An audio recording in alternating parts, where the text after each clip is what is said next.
the video paano gamitin ang iMax charger. So, you can notice na may wire.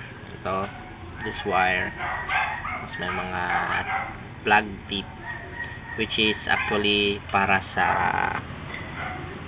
battery ng sasakyan para pwede nyong gamitin outside sa bahay.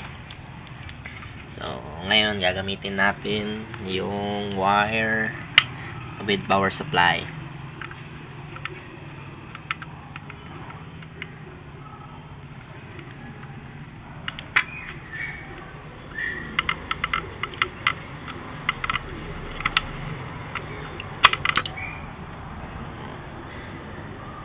So, kailangan gamitin yung LiPo balance charging.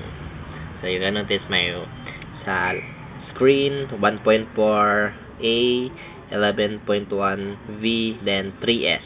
So, that is intended para sa battery na 1.4 mAh and 3 cell, tapos 11.1 volts. So, how about this one? Meron tayong 1.2 battery. So, gagawin natin, re-reconfigure natin yung setup ng charger. Battery type, tapos LiPo charging, LiPo balance charging, then set 1.4. So, kung mas higher yung milliamps ng battery, paakyat lang sa press natin yung button. This one, this button, 1.6, 1.7, 1.8, so on and so forth. So, okay, charge natin yung 1.2 na battery. So, baba tayo sa battery na 1.2. Then, we will press start or enter button para naman sa voltage. For example, may battery kayo na 7.4, pwede nyo siya ibaba sa 7.4 voltage. That is 2 cells only or 2S. So, since 3 cells tayo na LiPoly, 11.1. So, 11.1 volts. So, set up na siya. And, kailangan natin i-set ng enter. So, kabit natin yung battery. This part. So, maraming battery na maraming battery na pwede ipag-charge dito. So, this one, gamitin natin yung para sa 3 cell.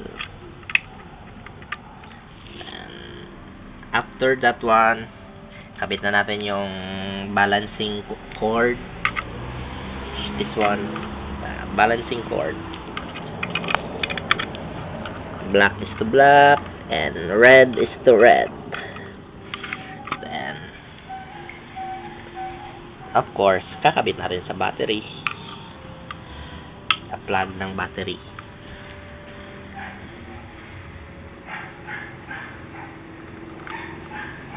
So, that's the final phase, and then we can start charging by pressing start, long press. Battery check weight, then so mag-a-appear sa screen kung i-confirm nyo or i-cancel. So kung cancel, push stop. Kung confirm, push enter. So confirm natin, push tayo ng enter. So yan yung screen. So balance BL, balance charging 3S, 1.2 ohms, 11.1 volts na naga-read na siya. So naga-charge na siya ng battery per cell, tapos may time.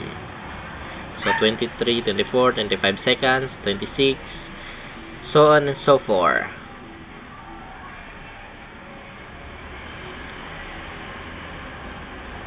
So that's it.